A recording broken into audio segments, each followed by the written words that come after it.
Hello and welcome to the Overly Animated Podcast, where we take animation seriously. We talk a bunch of animated shows and movies here with new podcasts every other Wednesday. Find everything about us at overlyanimated.com. I'm your host, Dylan Hysen, and today I'm joined by Delaney Stovall. Hey, y'all. And April Collins. Hi there. We are finally back for more Miraculous Ladybug, our final Ladybug podcast of 2021. As we talk about the last 5 episodes that aired in This was a mistake. What elicited that already? what I didn't even say the episode names yet. I think deciding to wait until all 5 episodes are out was So a if we mistake. just did a podcast on the last of these episodes, would you feel better? I feel like no. I wouldn't feel better. It'd be the I think same. there's one problem episode here that you're going to okay. I don't know. Well, I feel bad because I feel like we're not, Crocoduel isn't like a bad episode. Yeah, but probably we're not going to be a talk lot of about it at all. Crocoduel discussion Like, coming here. it's Yeah. not going to get the attention it deserves. Yeah. Even Look. Glaciator too. We're gonna be we're not even gonna talk about it, even though it was up to that point. It was wow. I'll talk about Glaciator too, but yeah. So these are the last 5 episodes that have aired in the U.S. Disney Channel. I thought Ephemeral might be a big episode, so I decided to wait for that one. And so now we have 5 in one podcast. The episodes we will be discussing are Crocoduel, Glaciator 2, Hysen, Gabriel Agreste, and Ephemeral. And if you make it to the end of the 6-hour podcast, there is not a grand prize. There's not a Maybe grand we'll prize. come You up just with suffered something. with us. I will be impressed if you all hold out for even 90 minutes through the pain that you will self-inflict on yourself. That's fair. Yeah. I'll You mean the additional pain we have already inflicted because we watched the show? Yes, exactly. Okay, so this is check out our previous Ladybug podcast at overlyanimated.com. We are following the US Disney Channel releases for season 4 of Miraculous Ladybug. Spoilers for episodes 1 to 4, 6 to 19, and 21 to 22 of season 4. Yeah, these production. Oh my god! We have not We seen. still haven't gotten 5? Right. So at this point, as of this recording, we are caught up internationally. So we have seen all the episodes that have aired anywhere in the world. And we're getting close to the end of season 4. We've just not seen 6 episodes. Episode 5, which is never coming. Episode 20, which we got spoiled for already on the villain. And the last 4 episodes of the season. So Jeez. We're excited for those in 2022. Hey, okay. At the end, we'll have to predict: are we going to get 5 before we get the end of the season? Yeah, Absolutely that's the not. subject of much speculation. Legitimately, we think that 5 will air after the finale. Supposedly, there are problems with the animation studio, so I think that's just delayed, that episode. But the rest of them should come. Look, I just am really hoping that the last 4 episodes of the season air in order everywhere in the world. Please. Please don't screw this up, Gloob. I'm looking at you. Let's air them in order. Okay. Wow. Please, for the love of God, for once. Yeah. But here we go. These episodes, episodes 12, 15, 16, 9, and 22. So yeah, a weird assortment here from the Disney Channel, but we're trying to catch up, and we're going to get into all these episodes. Once again, spoilers for these episodes that have aired. Please don't spoil us in the comments for any episodes that have not aired if this is the future and more episodes have came out. You guys have been good with that, so thank you. Let's get to them, these episodes. This is 5 episodes, but Ephemeral just came out this weekend in the US, and I know that The other episodes don't matter. They don't. Don't let's matter. stay tuned to see if Delaney means that in a positive or negative way. Oh my god. We don't know. I know you I both don't know had yet. big reactions to Ephemeral, so we're just going to start with Ephemeral here. And if we spend over half the podcast on this, I am happy with that. So let's really dig into what was an extreme response. I That apologize to everyone's eardrums for me and April, because we're going to scream probably. Delaney, what are your Ephemeral thoughts? God, I don't. I hate this show. I hate it. I'm exhausted. I'm in physical pain. I watched the episode with my mouth hanging open for 22 minutes, and I was like, oh my god, it's there aren't words. I could talk for 30 minutes by myself, long rant. So we'll get there.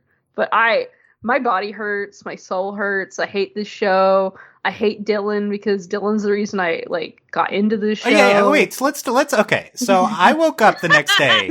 Delaney messaged me, "I hate you for getting me into Ladybug." So Ephemeral has so scarred you that you. Yeah, I was sending Dylan hate messages. That you regret getting you regret watching Ladybug in the first place. We podcast on the show for like 5 years. Like, here's the thing: they did it. They finally like. I've always been in pain. But finally, this episode is what's pushed me over the edge that I'm now like, I'm so upset that I watched this show. And like, I'm stuck. Like, I'm 5 years in. I gotta keep watching this stupid show. I think Ephemeral broke you, genuinely. It did. I think so too. I can't, like, I am still like, what? Okay, I want to dig into why. What is it about this episode that I mean? There's some obvious things, but let's get quick. Let's get April first, though. Let's April. Oh, you want to get into my reaction? What was your ephemeral reaction? So I'm broken, and then it's driven April insane. So I had to take several breaks, which I often have to do with this show. But I must say, I didn't take a break during this episode, and I probably should have. Well, like, the first time that I had to take a break is because I had to go deal with some stuff. But I legitimately, at one point, started to, like, have a panic attack. It's the worst, isn't it? Like, because so Can you say which part it was? It was after... Gabriel heard Adrien say "milady," and you're like, I'm done. I can't do this. And I was like, oh my gosh, this is happening. I was like, we're doing this right now. Like, oh my goodness. And then I was like, I just can't. Like, I legitimately had to pause it because I was like, I really was like, I thought I was having a panic attack, and then. Yeah, I'm pretty sure the whole time I was watching the episode, I was like, I'm gonna have a heart attack and die. Like, I really did. I was having a panic attack during this episode. It was just building up to it, and then at the end, I think the message that I sent to you guys really like summed up. Yeah, what was that? I'm gonna pull it up. Let's see. It had a bad word in it. Bleep it. We can bleep. We'll just go bleep. That's true. I mean, the messages I sent Dylan were not polite. Let's see. The message that I sent was, "Are we a joke to these people?" Yeah, the answer is yes. I can answer that one. Yes, literally, like I can literally. Like, and I continue. It's kind of like going through the stages of grief, except I keep going like forward and back in the stages. Yes. It's having all of them at once. Like, yeah, and I feel very much broken.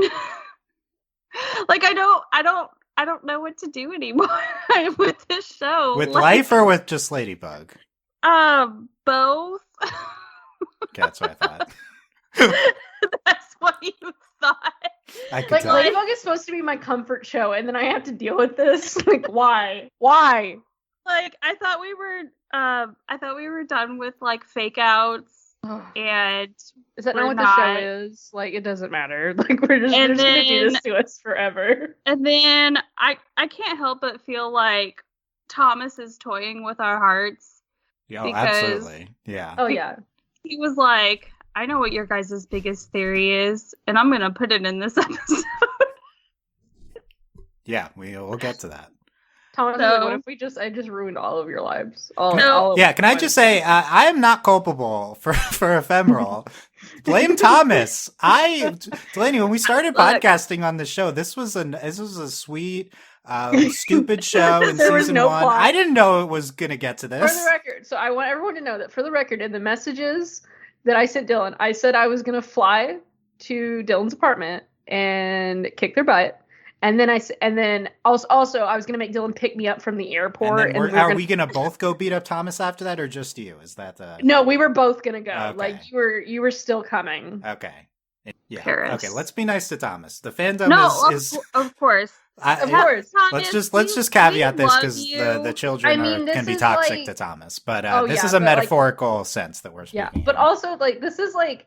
But Delaney's but also not. But also not. But no, I mean, legitimately, this is, I think, I mean, I've dabbled in things, but like, I would think this is like, this is what you want. Like, you want people to like react so viscerally, but like, not in like the Rick and Morty way where bad things happen, but like in this way where it's like, oh my God, like beyond frustration. Like, we're invested, and it's like also like, evil, but it's a fine. Positive reaction I see. Quit playing games with my heart. Yeah, can I just quickly, was this a good, you haven't touched on, was this a good episode? I'm curious if you think it was a good episode. That's a good question.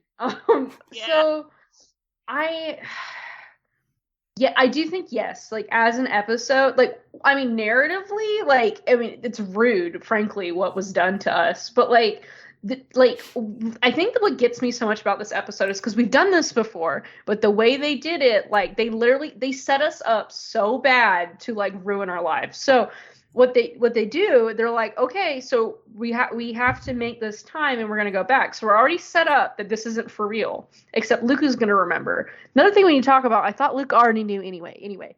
So we'll talk about that. Yeah. So we're like, okay, we're set up, but then we pass it and there's no going back. And we're like, oh my God. So like, this is different than our other previous fake outs where they don't remember anything, like in Obliviator. I think that's the name of the episode. I don't remember. And then Oblivio. Yeah. Oblivio. Same, whatever. And then you have, and then in Chat Block where we have like, we're seeing what, like, it's very much looking through a window at what's happening. Obviously Marinette is there, but like, it's not like, it's very different than this is happening in real time right now. And then at the very end, we have to go back and fix it. And it was like, I hate you. Like, you did this narratively. Great idea. I mean, because the thing is, they've done the fake out so many times that we're like prepared for it. But then they did the fake out like this and it was pure evil. Yeah, for the record, I don't think Luka at the end of this episode remembers anything, because Sass is the only one who went back in time. Yeah. Right. But Luka still does. He still knows the identities. Yeah, he still knows. Which he does. We'll talk about it. Yeah, I have to say to both of you here, fool me once, shame on you. Fool me 100 times. That's Miraculous Ladybug. What are you guys doing getting fooled this episode? I was not fooled by this. That's really, my reaction. Dylan, really? Okay, well, part of it is it's wish fulfillment, so we wanted it to be real. And then also, I mean, I think like at what point were you? So like, here's the like timeline of this episode. I'd say the episode spends a lot of time on this period where Marinette knows Adrien's identity, but he does not know vice versa. And at that point, there's no known mechanism in Ladybug that will take us backwards other than like Bunnix. Right. So that you could reasonably be fooled at that point. I think like once Adrien learns who Marinette is, once Hawkmoth, like Shadow Moth, gets Gabriel at that point, hears him on the phone. Right, like at that point, you're probably not fooled anymore because it's just going all out. The problem is like at that moment, that's when scary stuff starts happening. So it's one of those where like this is like our worst nightmare happened. Like, this is worst case scenario that we've predicted like a million times. But then to watch it play out is different.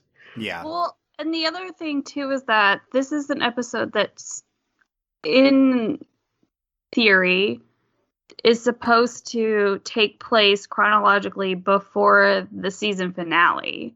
So, like, I think that's part of why, like, part of the convincement too is because I'm like, oh my gosh, like we're actually doing this. Well, also, this is the latest in the season episode we've had so far. And then also, like, they fake us out. Like, you think it's a fake out in the beginning, but they go through it. And then, like you were saying, we don't, like, at this point, we don't know the like how we can't go back. So that I think that's part of it. And they kind of like pulled the rug out from under us. They were like, no, we can go back. So I think I think the other thing is with episodes like Oblivio or like Chat Blanc too, you were in a situation where we know that we know that we're like what's happening is because of an akumatized like villain. Like so even though like we're getting it, we almost sort of like we know in the back of our heads that we're gonna get faked out because like there's an akumatized villain on the loose. Oh, like, she has to Miraculous Ladybug it. yeah, like we know like at the end of the episode she's gonna Miraculous Ladybug all of it. Like, but in this situation it wasn't necessarily that she was gonna have to Miraculous Ladybug everything. Like I mean, like it was all dependent upon like Luka setting the time backwards. Yeah, that's a good point. I want to compare this to Chat Blanc. I have one more line, though. This is a show where the protagonist throws her hands up at the end of the episode, shouts the show's name, and everything goes back to normal. What did you guys think was going to happen in this episode? Like, this happens every episode. It's going to go back to normal. I will say, though, we've had previous episodes. Like, one, I think a big one is Gabriel Agreste. And, I don't remember which one it is. This season has done a good job in like actually advancing things in episodes. I think that's what you're saying. Like, that's the other thing. This episode's placed really well at the end of the season that has genuine progression. Not only do we bring Felix back, and Felix knows that Gabriel is and that's a real thing that sticks. Yeah. And it sticks. It was like the fact that he did something, like when he messed up the hem of his pants, and then and he knew before that, he already knew before he walked in. And then we have in Haxon, like the fact that Marinette gave her Miraculous to Alia. Like what? Like big things have happened almost every episode. It's a good point. And so that's the thing. So like. And for me also, like the moment I was like, this has to we're like, I don't know. You also get caught up in it. Like a lot of crap happened like all at once after Gabriel knew. But then also for me, we talk about, she fixes everything. Well, I didn't think Hawkmoth was going to get her. Like, right. At the point where Marinette knows that could have just been the new status quo. Yeah. Yeah. Well, but which is something we speculated about. Right. And then also, when Hawkmoth shows up, it didn't really occur to me. Yeah, at the movie theater, it didn't really occur to me that she would lose. Yeah. Yeah, immediately loses. Yeah, but no, these are good points. I think comparing it, and by the way, when I say you guys shouldn't have been fooled, I think Dylan's just messing with us. I'm not criticizing. I think you are supposed to get caught up in this episode. So, and I will say, I had more like all the buttons immediately, at the same time. Yeah, I had more meta information. I knew this was the 100th episode. I knew it was going to be ridiculous. So that's fair. I think I'm expecting something like this. But did you guys know that this is the 100th episode of Miraculous Ladybug? I did not know. I did, but only because I saw a bunch of social media posts. Yeah. Yeah, Delaney, could you tell from watching the episode this is the 100th episode of Miraculous Ladybug? Well, it's kind of you can. There's a lot of that went into it. You can tell. For me, it's knowing the context now that it's the 100th episode. I'm mad because obviously they did that to us. But I'm kind of joking here because they say 100 a million times on this episode. By the way, I don't know if you caught that. Do they really? What? That's so annoying. I hate them. It's really annoying. What's the annoying is that you two did not realize that. That's the annoying part. We'll go over it. There was so much. Dylan, I was busy having a panic attack. Okay, also, look, give me a break. Here's the best 100 line. So this is from Gabriel in the Dead Wife Garden. He brings Adrien down into the Dead Wife Garden. 100 weeks since she disappeared. 100 times I've wanted to tell you. Oh my god. 100 times I've tried to seize their miraculouses to bring her back. To think that the solution was right here under my roof. They genuinely say 100 a million times. It's hilarious. I do remember that being horrible, and I was like, "Why are you talking like that?" But this is also the 100th episode extravaganza. The only thing that ruins it is that this is actually the 98th episode we've seen because they don't have two that have aired before. Because we're missing episodes. Yeah. So I think if this is gonna be a big event, it's gonna I think it. Well, I also watched all the episodes. So one, I kind of exist in a bubble, so I don't really I'm on Twitter, but I don't really see Ladybug stuff on Twitter. And I So I live in my little bubble, and I also watched all of these episodes back to back. So I was just what was like, that experience like? Yeah. oh my God. So, I mean, it was great because these episodes are great. The thing was, though, is I was getting, like, increasingly stressed because, like, you watch Crocoduel and then you watch Glaciator, too. And, like, so it just keeps getting, like, more stressful every episode. And then I get to Ephemeral and I'm like, I'm going to die right now on my couch, 2 a.m. I'm going to stroke out watching this episode. Because, like, it just, like, basically the ante just kept going up, like, every episode considerably. Like, it was, like, exponential. And so that was part of it. But again, like I was saying earlier, there's been progression every episode, including Crocoduel. Like, you know, things get pushed, and so it was hard not to get caught up in it. And then also, the episode does this on purpose. You're waiting the entire time to see if Marinette's going to reveal herself, and so then once that happens, you're just like, yay! And then you're like, oh my God. Yeah.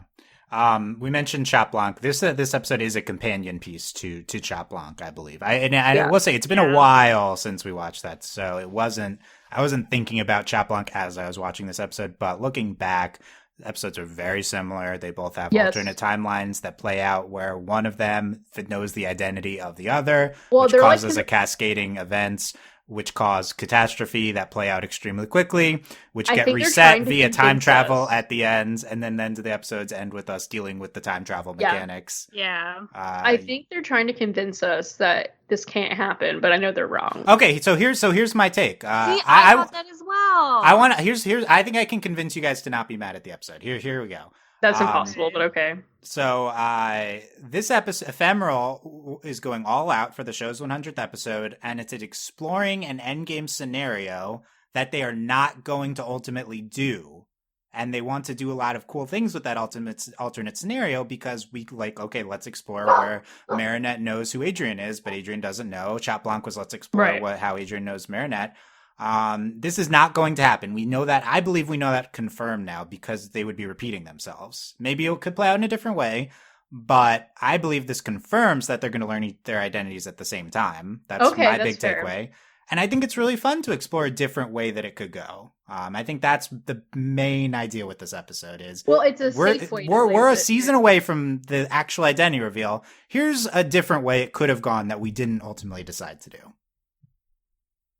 What do you think? Buy or sell, Delaney? No, I'm buying, and and then part of it too is I do think they're trying to convince us that this can never happen, which they've been doing, you know, since season 1. They can't know each other's identities. I also think this episode contains the best ever justification for why they can't tell who each other is. I agree. I can't believe they didn't say it sooner. Like it is right. Like they did. It's great. So like well, the thing is, everyone is very close to figuring it out. That's the other thing too. Like, if Felix can figure out that Hawkmoth is Gabriel. Felix is inexplicably smarter than everyone. Yeah, which is great. That's true. I'm fine with it. And then, I'm like, how do you not watch? Like, and then also, Ollie's just giving out all of this information. I'm like, it's not hard to figure this out, guys. Yeah. And, April, what do you think of that idea that this is an alternate endgame scenario? I'm buying it. Like, it makes sense, you know? And I feel like the only time that they would reveal their identities, like, honestly, it's gonna have to be like a dire situation kind of thing. Well, now this makes me wonder. So, I mean, even going further than this, the wish can't happen. Like, it can't, because now we know that this is a world-ending scenario. Like, it's not just make a wish. Like, this is like horrific. Like, this is bad. So, which is another thing that I'm happy with, because this also now explains, because I was like, this doesn't make any sense. Now it does. Cataclysm wipes the world clean, and then the power of creation rebuilds everything. So this makes a lot of sense now.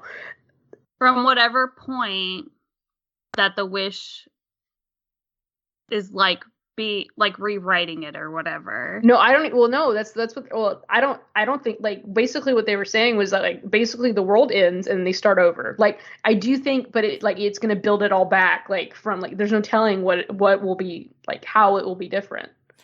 Yeah. I was going to say, I kind of took it in like a Back to the Future kind of sense, in a way that like, you know how, like, Marty McFly goes back to the past, and then he, like, he's like hanging around and he kind of like messes with things. And so whenever he does go back to his present, it's different. But like he doesn't like remember it being different. Like he remembers it how it used to be. You know what I mean?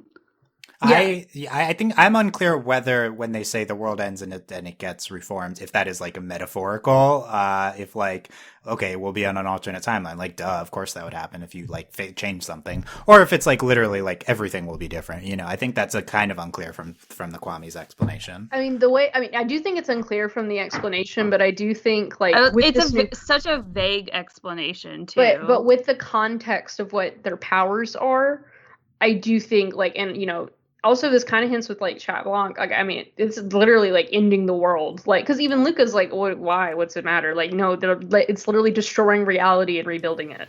Yeah. So it is a good point. Like, can the wish? Because we speculated also, Gabriel would get his before. Wish, and yeah, apparently it has happened before, which is interesting. Not so, again. Like, oh crap! What At happened? the very least, the Kwame's lived through it, but that could be like an alternate planet or something. Yeah, that was another question I had because I was like, so the Kwame's would survive? I mean, granted that but makes they're sense, gods, so yeah. But yeah, who knows? Like, who knows?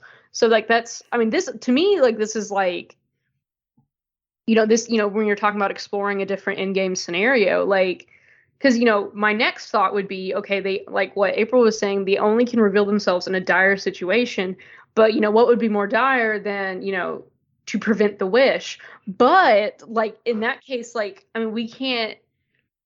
Like I mean, can we get back to this point? Like, is he gonna make the wish? And it's like, what do we do? Like, yeah, that's a good question. Like, we've thought in the past that he would make the wish. I think like that's the worst case scenario, and now we know it's even worse than we thought. Yeah, if making the wish is this catastrophic, then does this mean that like Hawkmoth is going to be our villain forever?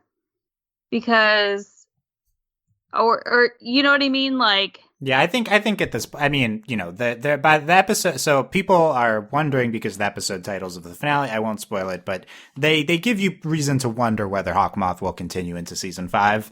But I still think, I think he's the villain until the end of season 5. Well, it makes me wonder, like, we have this alternate timeline. Well, this alternate scenario. So what we watched unfolded in our present, and then we fixed it. But it makes me wonder, like, are we going to get a Hawkmoth redemption? Like, we kind of had Hawkmoth trying really. I know Hawkdemption. We had Gabriel like almost be a person in one episode.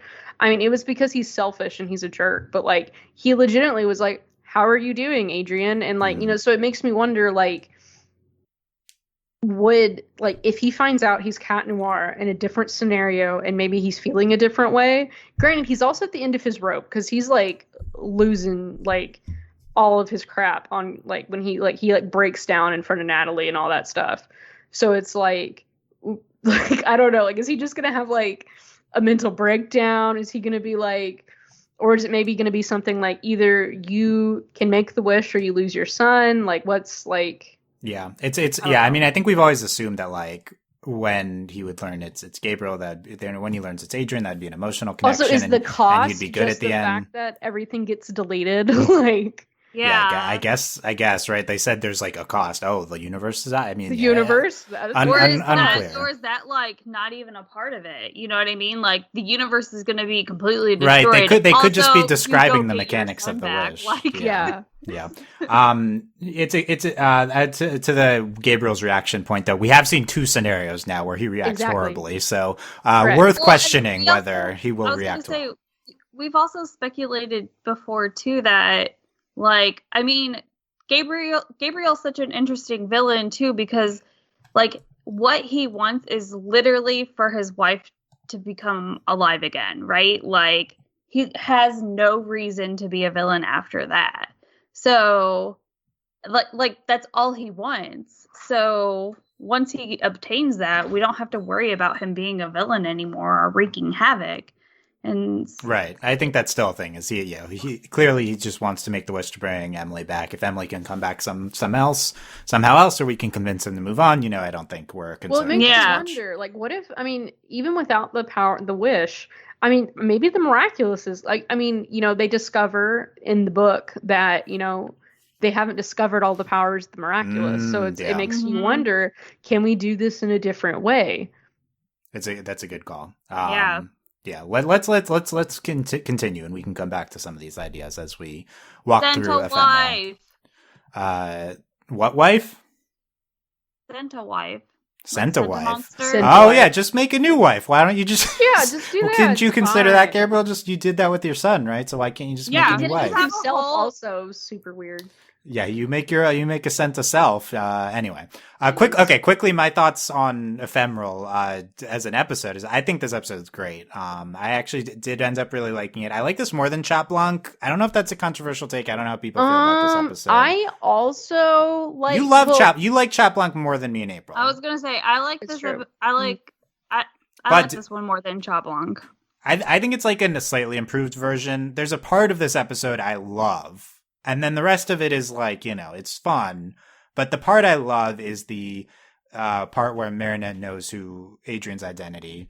And the episode really gives that room to breathe and explores what her reaction would be to that.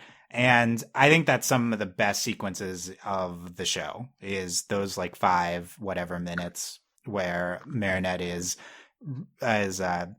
dealing with the notion of, because she doesn't react how you think she'd react, and she has to like conceptualize these 2 versions of Adrien and try to figure out how to merge them into one person. When she laughs at him, so funny. And she like falls in love with Adrien again for real this time, and I love the that umbrella part of the scene, episode. so good. So like that's great. At the beginning of the episode's really fun with the save 100 combinations, by the way.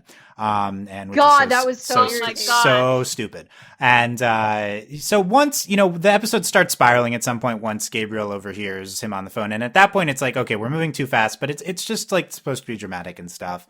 It's fun enough. The big problem with the episode is the stupid ending with the satellite. It worked better for me on rewatch. Like, it's all nonsense, but I like the thematics of them going to space, kind of slowed down them just talking. Because I'm like a giant dork. I really enjoyed because they were like, because of the SI, like so funny. Like to me, that's just, as someone who studied science extensively in school, like so funny, like hilarious. And you can confirm this makes 100% scientific sense, right? That they. Almost. It's just really funny. It's such a like ladybug solution too. Yes, let's go into space and program the satellite. Look, for me, it's dumb, but I love it. The ending was fine for me. Like I was still in shock, but once Cat Noir was like meow meow, I was like, this is the best episode ever. So funny, like, hilarious. You would. Whenever in class she asks who wrote that poem, and he goes, so annoying. Like, and Marinette's like, why have I not thought of this before? I'm an idiot. Like, also, they're passing notes. Yeah. And then I will say, so the one scene that puts this episode for me above Chat Blanc, it's because I'm a giant shipper, and the moment Marinette reveals herself to Adrien, and I'm like, I'm crying. Scene. Yeah. I think in Chat Blanc they date for a little bit longer. It's like really fast still, but this episode is like 2 seconds. I will say Chat Blanc, it's like much more dramatic, the reveal. Yeah. Like and April had a good point about that episode being framed differently. It's like framed, the world ended already. Like so it's like what are the events that led to it? This is more trying to trick you, this episode, That was the thing, because that was like why I was more because my thing is like when you start the episode, you're like, okay, we already have this mechanism in place, whatever. And then when the fact that Marinette lets it run out, you're like, holy crap. Yeah. I want to quickly dig into Marinette knowing who Adrien is, because like I said, I think we ultimately won't get this. We wanted this ending. They still could do it, but I feel like considering they did it in this episode, Marinette knows who Adrien is, Adrien doesn't know who Marinette is, and they spent so much time on it, I feel like that's a sign to me that that's it. Also, we literally had a Maricat episode. Like, they're toying with us. Yeah, we'll get to the Maricat episode. We'll get to all the other episodes. So she's like shocked at learning Adrien's identity. She lets the timer run out. Funny. And she has to figure out who's the real Adrien behind Adrien. She sees she's like seeing Adrien as Cat everywhere. I think visually this was like a really good I think it was so well done. Like this is one of those things that really plays out well in animation, to visually watch this. Yeah, that was a really good use of good visual use of animation. Adrien, and then she consults with Luka, my heart, and he's such a sweetie. She's like, could you relate to learning some like shocking alternate thing about? And he's like, yeah, and oh, she doesn't so question it. annoying. You He's dumb, so dummy. irritating. I'm like, y'all are so dumb. And Luka says genuinely, like, once he gets over the shock, he likes them even better. Like, so sweet. And because it helps them understand more. I thought that was right. Like Marinette, like we've talked about this. Marinette's like season 1 type of crush on Adrien. It's just a crush. She's not really in love with him. She's just like is attracted to him and like has this fantasy about him. And as they become more friends, I think it's more of a legitimate thing throughout the seasons. But she's still missing this huge other side of him that she doesn't understand is Adrien, and that this episode we get like time of her processing this other side, and as Luka says, like it should like enhance your view of them even more. And I thought it was just beautiful how, and also she knows Cat Noir so well. Yeah, and so it's like, maybe it's like a week for her to merge these things. It's a whole another part of Adrien, but like she knows both of them so well. Yeah, and we've seen those two relationships develop so much.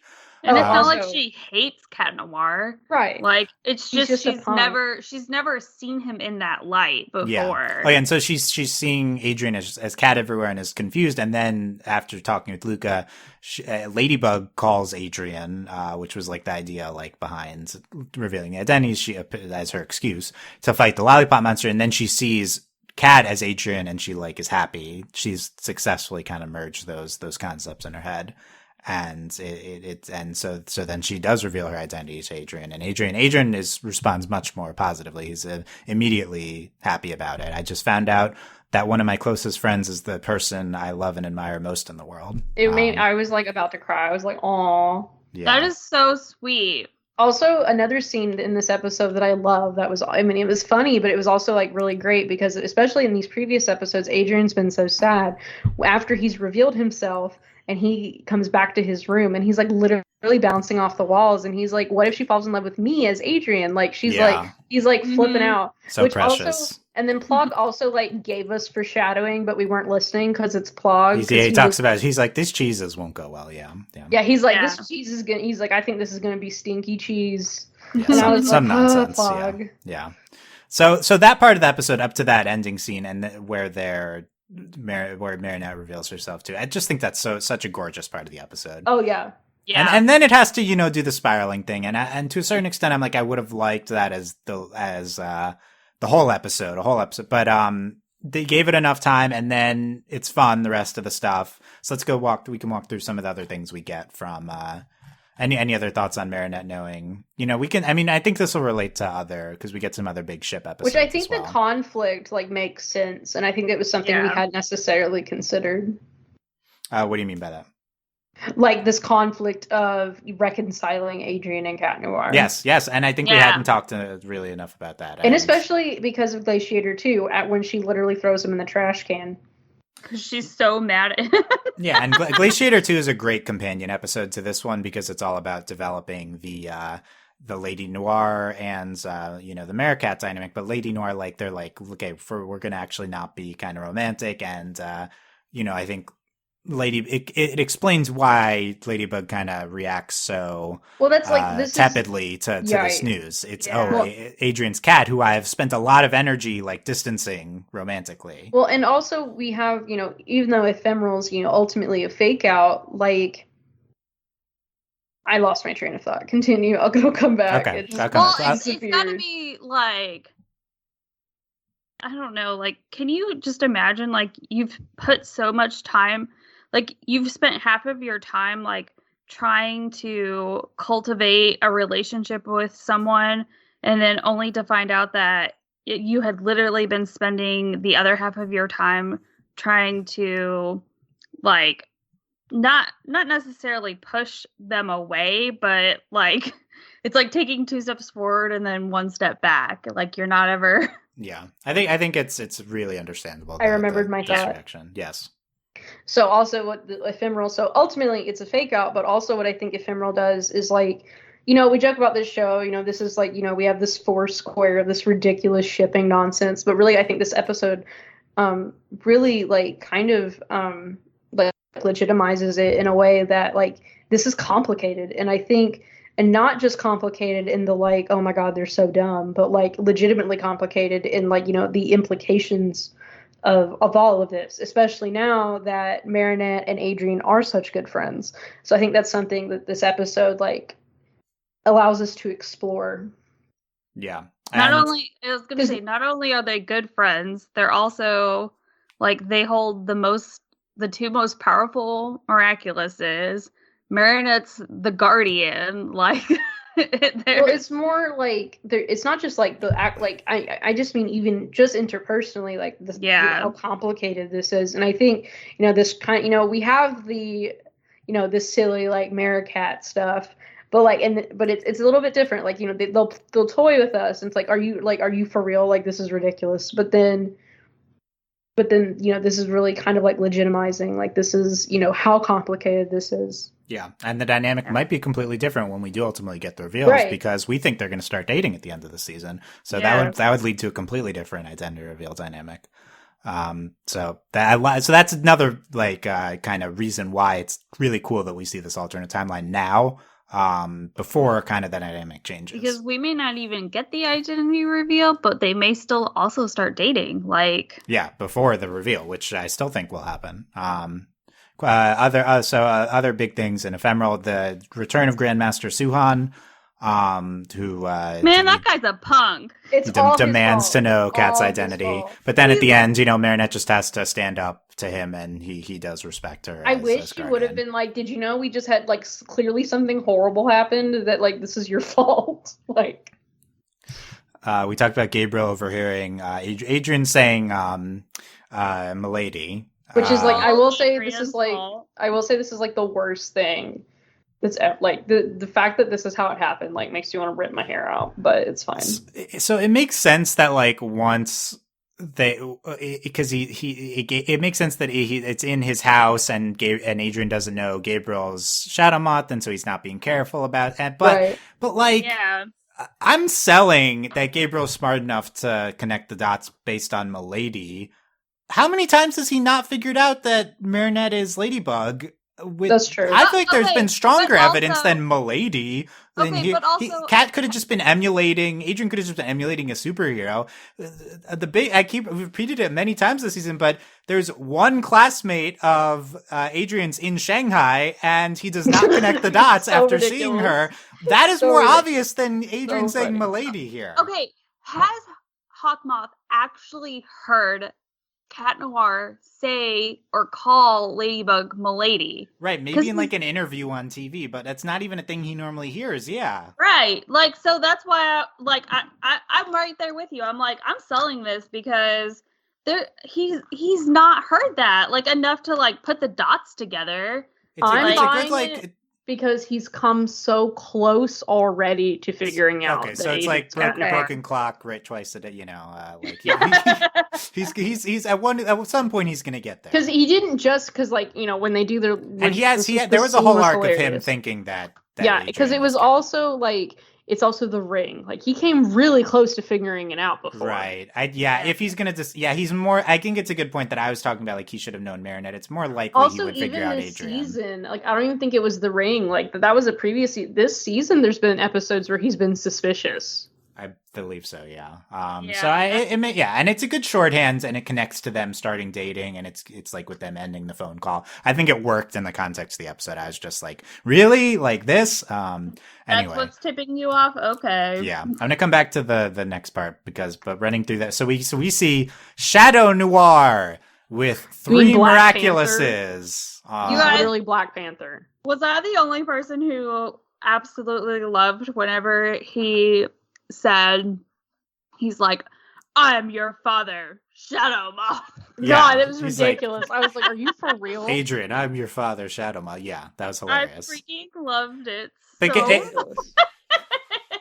Okay, April, we need to know what you thought of Shadow Noir. By the way, I don't know if that's the official name. That's what the Ladybug Lukia literally says. Looks like Black Panther. Right? He has the Cat Miraculous and his 2 Miraculouses.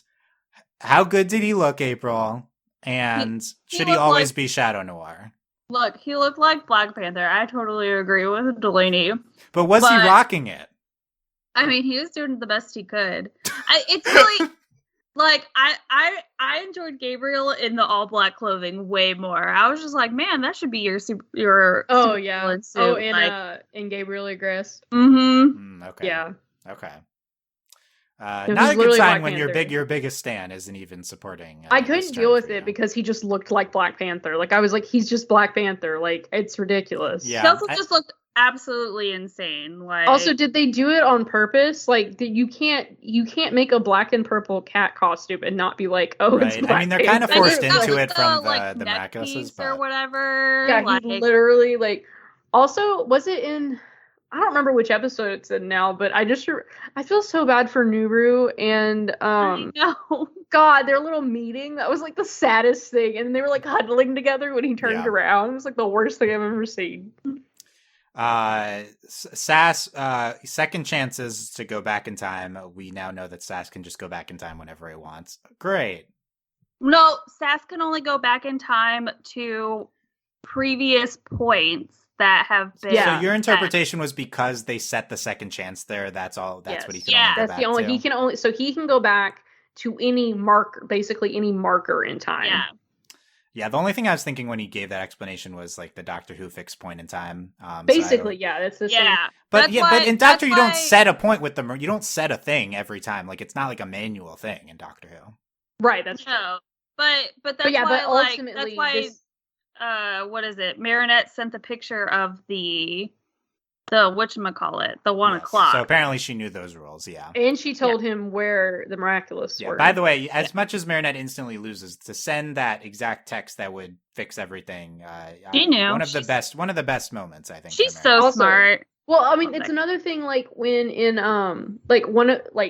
so, we've talked a lot about, Marinette's, Ladybug vision or whenever she's figuring stuff out. And we've talked about it at length, and it's one of my favorite things. What I really love was in Haxon when she, granted, Alia puts it into motion, but then for Marinette to just come out of having been, and whatever just go. And just do it, like it's great. Like it's just like because that's the thing, Alia knew that she couldn't do it herself. And so she was like, okay, Marinette will just do it. And then Marinette just like did it immediately. Figuring out with the frying pan or whatever. Yeah, that's good. We get Astro Cat and Cosmo Bug transformation sequences. Great, A+, 1000%, loved it. That's how you know this episode really going all out. Because those are not necessary, but they're gorgeous. No, they were not necessary. Definitely. I really yes, they were. How else were we going to go to space? Well, they could have just transformed, Also, I'm still mad at the show that they faked me out. I really thought we were going to London this time, and they were like, no, they're going to be on a train the whole time. I was like, I hate this show. Yeah, no, we're not going to get to see London. Oh, also, this is important. So I explained this episode to Tanya because I was like flipping out. Yeah, how'd that go? Okay, so I'm telling Tanya, and she's like, they were on the Eiffel Tower, and I was like, duh, like they have to. That happens a lot. Like, I'm like, it has to happen on the Eiffel Tower. And then when I said, so we're sitting on the couch, and when I said, oh, and then Hawkmoth then Gabriel hears Adrien say "Milady," she like kicked the coffee table. And was like, no, like, so funny. Like, because the thing is, like, so Tanya would like to get caught up on Ladybug, but she can't deal with like the first 2 seasons. She's like, I can't do this. Just jump her in at some point, Yeah, I know. Like, I'm just like, well, I'll just pick up. It'll be fine. But it's so like, she's like invested. And then I had to tell her that Plog had some foreshadowing because she loves Plog. But she was like, oh my God, no. She's like, why do they keep... And I'm like, I don't know. Also, she heard when I was watching... was it Glaciator 2? Yeah, it's Glaciator 2 when Adrien's like really sad and Kagami's like... Yeah. Like, you need to flirt. And I'm like, I keep pausing because I like want to die. And she's like, it was funny. So Tanya was like, what's going on? I'm like, I just hate this show. That's all. That's all. Also, very important, the fact that like it was all manga the whole time. I was like, Kagami, oh my God. Yeah, that was hilarious. So funny. That might be the funniest. It was really good. I'll get to Glaciator too. And last week, we mentioned the satellite stuff. The International Bureau of Weights and Measures. So good. A+. In Paris. There you great. Go. Learned so TIL from Ladybug about the International Bureau of Weights and Measures. I learned so much. No, that's what. Not really, because they don't really explain it, but they mentioned it. Well, here, I can explain it. So this is why I was having a lot of fun. It's because, so I studied science, and, you know, obviously in America we use like stupid, we don't use the metric system. Well, so when we say SI units, we mean metric units, and so that's all of that's determined by what they were talking about in Ladybug. Also, it's funny that she literally got like a little weight. At my old job, I had to use like, you know, to calibrate, I had to have my little weight. Nice. That's the exact. So that's the thing, like the exact weight, like it's all based off this like one object. That's okay. That's cool. It's really cool, and so that's why I was like, oh my god. So it was fun, and then also like the flying, you know, the satellite was like ridiculous. Yeah, it is okay. And last, in Ephemeral, here's where we're gonna dig in. So I'm not sure to what extent you all have thought about this, whether you've read the outline. So God. We have Sentimonster things to discuss. Mark it down. Oh my god. I'm ready. The Sentimonster discussion begins. Also, I didn't read the outline. I don't know why we're shocked. That's the shock of the year. I know, it's shock. That's the shock of 2021. Yeah, right didn't read that. I can't believe this. You know, when you said you read the outline, I was like, can you not? Okay, it's enough to not read my precious the outline, you know, for me more than anyone. Spent so much time on So it. sometimes I read it, but then sometimes it's like spoilers. Like, you know, I'm just here, you know, vibing. I know that's a genuine thing. I like surprising Delaney with stuff. So here you go. There are 2 episodes of these 5 which feature significant Sentimonster movement. So let's go over. In Ephemeral, in the pivotal scene in the Dead Wife Garden, Gabriel says, "Here, Adrien, let me take you down to the Dead Wife Garden." Yeah, and Gabriel's like, "I didn't know this was here. I don't think we're in my house anymore." I'm inviting you to the Dead Wife Garden. So Gabriel akumatizes Adrien, and he's about to resist it. He then fiddles with the ring that is under his akumatized skin. So this confused me the first viewing, but Sarah pointed this out to me, and so I'm all clued in now. The ring is under the suit, and he's fiddling with it to get Adrien, and then Adrien gives in to the akumatization after he fiddles with his ring. Intriguing. Also, in the beginning of this episode, I've not seen this one discussed as much. Right in the beginning, Adrien's like, Gabriel's like, "Adrien, I need you to take over for me at the press conference." Adrien's like, "I don't want to do that." And then he starts fiddling with his ring, and Adrien then says yes. Yep. Oh my god. Yep. Oh my god. Blew Delaney's mind right here. Like, wait for the next one. That's going to be even more. I shocking. already knew he was a Sentimonster, but this is messing me up. So this is probably the most incontrovertible. Well, here was the thing for me was like I would have figured that Adrien would resist, but if he can't, right? So he was going to resist Ikuma, as we saw with Felix, as we saw with a few other characters this season. He was going to, but he is not in control if Gabriel possesses his akumatized object, which is clearly Emily's ring. Wait, so he's wearing Emily's ring. This makes more sense now. He's wearing Emily, yeah. So he has Emily's ring. Because I was getting mixed up. Felix has the other ring. Felix has Amelie's ring or whatever, or his ring, his ring. So, I mean, when we saw in the stinger of the end of another episode this season, I have to point this out too, because if I don't, it'll kill me. Kill me. Because at one point, this whole episode was just a ploy to kill us all. At one point I was just like, man, they're really playing with us too. That's why they included all this Sentimonster stuff. And then I remembered that at the beginning, so when they're in the Dead Wife Garden, that's obviously all fake. But the beginning part when they're in the car and he does it is not. That was real.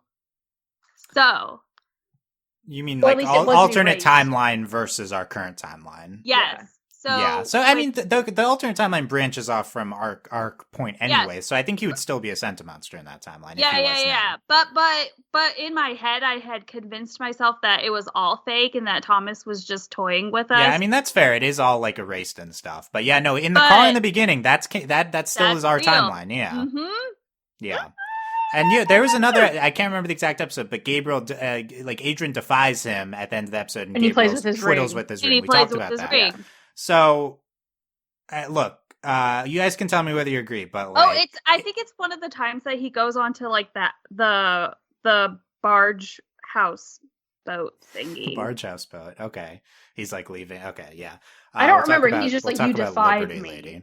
Yeah, you defied me. Yeah. That's earlier. And by the way, I apologize for not having all the 100% facts from the season. The season has aired pretty spaced out, and it has been hard to keep track of exact things.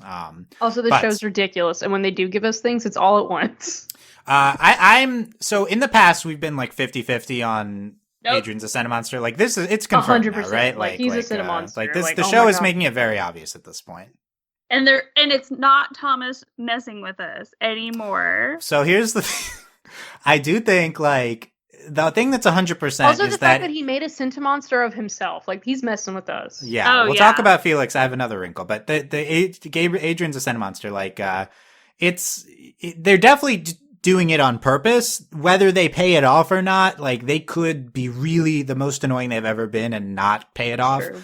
They could, I don't know how they would explain it away, but they Ladybug can make stuff up. So, it's true. But it's definitely, they're doing this on purpose. Like, obviously, like, so Thomas, if he's ever said they're not doing it on purpose, this, like, that's a lie. So I don't believe you. Okay, let's bring in Felix and then I'll give you my new finale theory afterwards. But I did not pick this up my first viewing of Felix, so this is new information for me today. So there's a pivotal scene in Gabriel Agreste, the episode with Felix, where Gabriel is threatening Felix. He says, so he's trying to convince Felix that he's not Shadow Moth. He is, he's talking through the Sentimonster of himself. He says something, including the power to destroy your life. I don't need to be Shadow Moth to do that. Yeah. And now you know that I only need to snap my fingers to make you disappear from here, he says. And Felix is freaked out by this. I only need to snap my fingers to make you disappear. Like an amok. Yes. Right? That's when he says, like when he goes, I release you. Like he I did release that you to from Hawkson, existence. I release you from existence. He does that to Gabriel Agreste. So we haven't really talked about this too. I think we've mentioned it before, but this is potentially very clear evidence that Felix is also a Sentimonster. Does Felix know he's a Sentimonster? And if potentially yes, because he is shocked by, he is like not happy about him threatening him in this way. So Felix potentially also knows that he is a Sentimonster, and that's why he wants that ring. That could the family, so he's in control of himself. Like, so, but exactly. But does Felix and Amelie think that ring is his? Like akumatized where objects. The That's potentially why they want it. Yes, a mucked object. Yes. Well, yes. I will say I'm not 100% sure that Amelie knows. Yes, I agree with that. Amelie but seems clueless. Like, yeah. So they make a really big deal about how old and important these rings are. Yeah. Yes. Well, and okay, I'm also really confused because in Gabriel Agreste, when Felix gives, quote unquote, gives back the ring, and then Gabriel has a huge fit about how he's like, I know Emily's ring, like I know every scratch and detail. I thought that Felix stole his ring, not Emily's ring. Yeah, he didn't. Yes. He did not steal Emily's ring. At the end of Felix, he takes the ring off of Emily and puts it on himself. Gabriel does. Right. So here's the simple. We've talked about which ring. Do both rings contain the amok? Here's now the clearest explanation. If Felix is also a Sentimonster, it seems very clear to me. It is the truth has been elegant. Okay, that's it. So it's very clear to me. Like Emily's ring, the original ring, is the only object that contains Adrien's amok. Okay. That is why Gabriel, in possession of this one ring, is able to control Adrien. In the Ephemeral, he literally just controls Adrien at 2 points. Yeah. So he must have the full amok object on him. So that ring, the ring that Felix stole and is in possession of, is the ring that contains his amok object. That's the only object. That's the only object that contains his amok. That's why he wanted it, so he can be in control of himself. Hawkmoth is not able to order Felix to give him back the ring because he's no longer in possession of the amucked object. I guess he doesn't need the object to release him from existence as he's threatening. I guess that's how that works. You don't even need to have the object to do that. Because what is it? They killed fake Ladybug. Yeah, because Oh, and Natalie- Ladybug was in possession of the object? Fake Ladybug? I'm trying Yeah, to remember. How it's- did they? Is that how he? Yeah, I killed think her? that's true, and that's the No, episode that Nat- started all the Natalie- Sentimonster Na- stuff. All Natalie did just said was, "I release you," and Yeah. she So- was Gonzo. So that's the only thing he can do is murder him. He can't control him The though, only because thing he can do Felix is has murder. his own object. Now, Yeah. how does Felix know that he's a Sentimonster? How does Felix know he's Shadow Moth? How did Well, I don't know. we've Felix has established been that Felix is the smartest one of all these people. Felix has been in 2 episodes. Apparently, he's super smart. We're missing information with Felix. So, this is the new theory. For me, Well, it actually does make me wonder. Maybe Amelie does know. Amelie could know. We don't see a lot of her this episode. Yeah. Yeah. Here's the alternate explanation for this threatening scene, because I was very confused the first time. He says, "I only need to snap my fingers to make you disappear." This could just be a vague threat, like a mafia-esque threat. I'm gonna take you out. I'm gonna snap and an assassin will take you out. I guess that's the alternate explanation. Right. So I don't think that Felix as a Sentimonster is as confirmed as Adrien is. But this is very apparent, though. No, this is making more sense to me, especially just because of how weird it is. Like, obviously, their parents are twins, but like, it doesn't make so much sense that Adrien and Felix look so much alike. But Yeah. Because they're supposed to be cousins. yeah, because they're cousins. And obviously this can happen, like, in real life. But, like, I mean, honestly, it makes more sense if, for whatever reason, Amelie and Emily could not have children, or something happened to their children, and they as we've said, decided... everything we've said with Adrien alone, you could apply to Felix okay, as to well. Felix. Okay, But that would also imply Amelie has to know. Yeah, but They could have done it without Amelie's knowledge, I guess, and been like, "Oh no, your son didn't actually die. We found him. He's not Yeah, missing." maybe that could be fair. That could happen. Maybe they got maybe they were kidnapped. I mean, they're very rich. Maybe they're kidnapped. Okay, here's my new theory for the. Wait. Yeah, go ahead, April. So we have to remember another scene to play into this, where with Chloe and Felix, where Chloe, like, because Chloe's just like, oh, remember, she's like, you'll never be Adrien. You can pretend to be him all you want. And then Felix, like, basically is Adrien for a moment. And Yeah, like, he's able to seamlessly imitate him. Yeah. Doesn't really make sense that they're that identical if they're cousins. They're I cousins. agree. Okay, here's Well, my new. Also, the other thing that makes me think like they just kind of made a kid is because like we don't know anything about Felix's dad. Yeah. I mean, I'll get to this when we get to the my takes on all the other episodes, but we just don't know so much about this, and it's been 2 episodes. It's hard to speculate about. But yeah, we don't have that information. New finale theory. So we're on the board with one firm finale prediction. Yeah, I will say regardless, like Adrien's 1,000% a Sentimonster. Oh yeah. I didn't even. Yeah, I could have said mumbo jumbo, and you would have said that though. So it's true. We're already I'm just there. saying, like, We're I'm already like there. 50% on Felix. Yeah, I would agree with that. So we're on the board with one firm season 4 finale prediction, which is that there will be like a season 2 finale-esque scene where Marinette is finally able to ask Adrien out to the movies, I should add, because the movies have been especially significant in multiple episodes in the season and in the past. Go to the movies. So a movie date should definitely be their first date. Yes, so please. That will happen at the end of this season. And So they're both like, oh, I don't really want to see a superhero movie, and then we'll want to kill him. That'd be good. Here's my second firm finale prediction. I'm finally ready to commit. I believe in the season 4 finale, we will learn that Adrien is a Sentimonster, and we will get the full Emily and Gabriel backstory. This is good. I like this theory. However, oh no, Adrien and Marinette will not know yet. Only the audience will know. That makes sense. Okay. That's in line with Ladybug shenanigans. We have seen too much build up this season. This is true. For them not to confirm it very soon. This is a strong theme of this season. To have Gabriel Agreste, like... Yeah. Gabriel Agreste in the I know they're not supposed to air next to each other. Gabriel Agreste is supposed to be earlier in the season, but the combination of Gabriel Agreste into Ephemeral, it's hard not to conclude that they're just going to confirm this sooner than later. Right. I believe the wrinkle of like Adrien himself not knowing lets us keep this as an end game element. Like you can hold on to this until the end of season 5, but the audience, like this would really shake things up next season if going into next season, Marina and Adrien are dating and we know that Adrien's a Sentimonster. That would be huge. Like two really fun, like we would be satisfied, I think, even though we're not getting the identity deal, we're not getting the wish, you know, like I think that would be a good setup for season 5. I agree. You know what? I would be pleased even if we just got the confirmation that Adrien is a Sentimonster. Like the even without them satisfaction. dating. Yeah, even without them dating. Just like knowing that we were right this whole time. We were right, Thomas. Hot take, I guess. I guess I'm in enough on the romance. If I had to pick one, I would pick them dating into next season. I'll take them being the worst about the Sentimonster. Like I want to see the relationship. I mean, honestly, like I would be fine if the show ends and they never reveal it, but we know Adrien's a Sentimonster.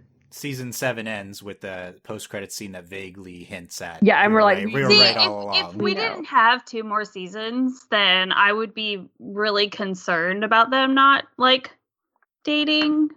But we have 2 more seasons. I don't know. This, especially like, I don't know. I really feel like with this season, like they're pushing. I mean, also the fact that like they both were dating people at the beginning of this season. Like I really for an episode. Yeah, but I know. But my thing is, like, this season has been pushing serialization like intensely, so it makes me wonder. Like, I really do think they might be dating at the end of this, or maybe because they hate us, the episode ends on Marinette asking. Yeah, that would make sense. That would pay off. That like I love this season. I think it's had incredibly strong, consistent themes. It's ridiculous, and that's why I think these consistent themes will pay off in the finale. Now, of course, seasons 4 and 5 are made together, so it's possible they won't pay off until next season. But, you know, I believe these are 2 of the strongest themes of the season, the Sentimonster hinting. I don't know. I'm terrified, though, because Ephemeral is episode 20. Like, what are you... There are 4 episodes What's after this. next? Yeah. Like, Yes. Very exciting. That's why I can't. Like, after that episode, Next episode is entitled, are you ready? Kuro Neko, which means black cat in Japanese. Oh, no.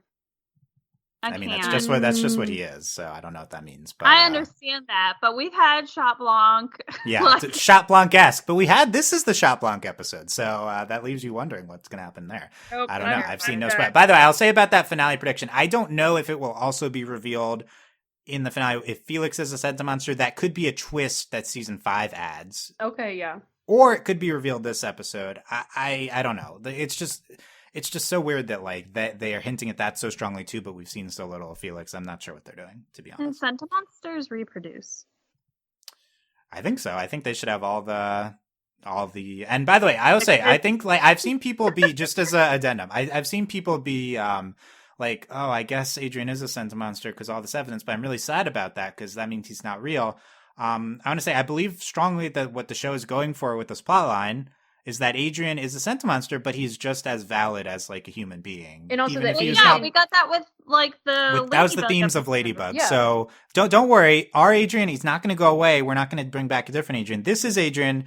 The theme of the show is all light, all human life, all sapient life is valid and sacred.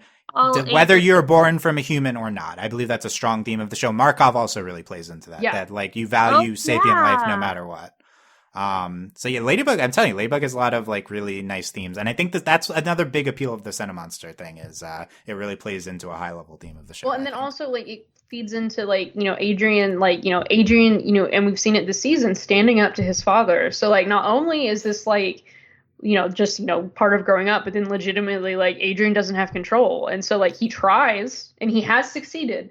But I do think, he's like, hopefully we'll get a hold of the ring and, he'll take back. What a dumb way for the show to go. That we have this basic theme in season 1 of Adrien's controlled by his father. And now it turns out, hey, literally he is controlled by his father. He is literally controlled. Literally. This show, it's so dumb. And yet they've done it in a fun way. But again, we even had this. Remember, what was the episode where they're doing the career fair and Adrien's like, I don't remember what I wanted to be when I grew up. And then whenever it was revealed, he just wanted to be and Wishmaker, he just wanted to be what his father wanted, right? Yeah. Yeah. I'm telling you, and the themes, like, this has been very present. You're a Sentimonster. Yes. Ah!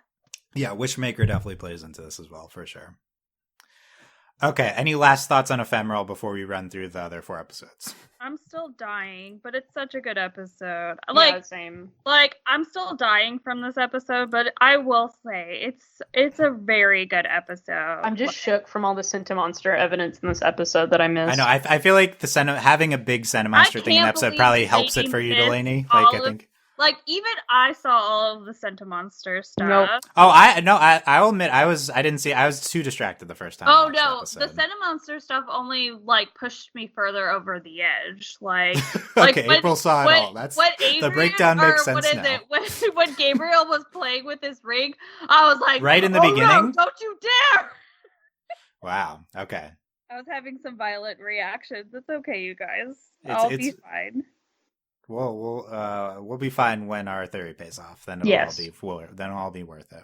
Look, it'll be fine once I go to therapy on Friday. So let's talk about Ladybug for an hour. Yeah,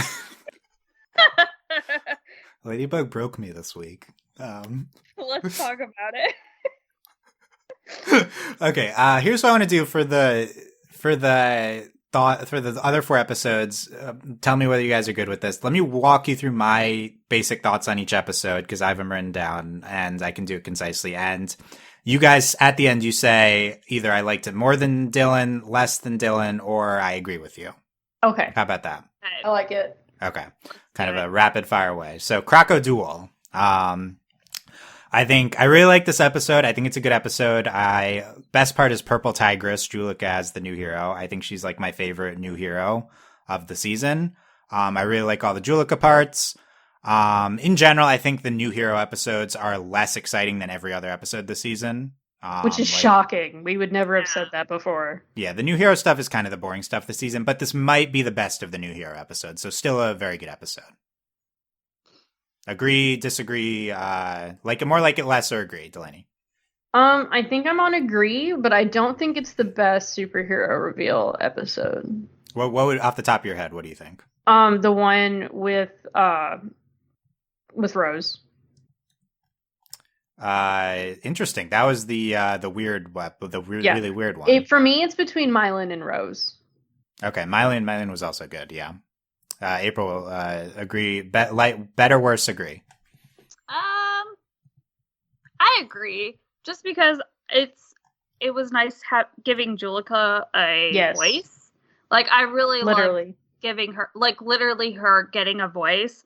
And also, I just really loved her character design. I thought it was very, like, I don't know. I just really enjoyed it. Yeah, it was very like Julika. Oh, and her having the loud Kwame is really good too. Yeah, like Kwame was the best. Yes. Kind of like flirting with her. Also, I'm I feel like I didn't know that her and Luka were twins. I thought we were under the impression that he was older than her. So I don't know. It is revealed that Luka and Julika are twins, and Jagged is also Julika's father.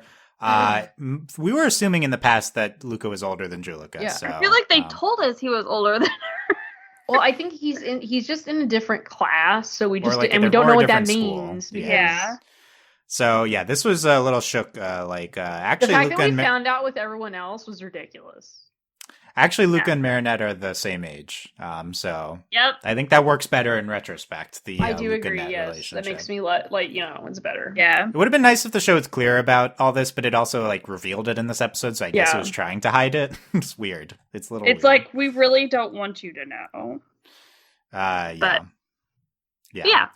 Okay. Glaciator 2. See, I don't know if you guys have heard my thoughts on Glaciator 2. I love this episode. Of course you do. I think this is one of the best episodes of the season, if not the show. The romance arcs are incredibly strong. It's very focused on romance thematics. And throughout the episode, it's hilarious in the beginning with the couple of the year. There's a lot of hilarious stuff. So just a lot of great Lady like when she Noir, throws him in a trash can. Hilarious. yes, Mhm. it's good. Lady Noir and the other one, Dynamics, and Meerkat. Meerkat, the other one. So the highlight of Glaciator 2 is a stunning 4 full minutes of pure dialogue between Kat and Marinette as they practice her confession. I also wanted to die during that entire exchange. Yes. That's how you know it's a good Ladybug scene. I was like, ugh. Yeah, no, that scene played like a play. I think they're going for it as like a scene from a play. I don't think I've ever seen a show other than like BoJack. Any show we talk about has done like 4 full minutes of just dialogue. It's the most impressive thing I've ever seen from Ladybug narratively. The fact that they can do something like this in season 4 of the show. Like, this is not what you expect to see from an action kids show, and they have full clearance, and they go for this like mini play in the show. Then we have the follow-up scene at the end, which is gorgeous. The back on the balcony. Mm-hmm. I love Glaciator too. A lot of people are really high on this one.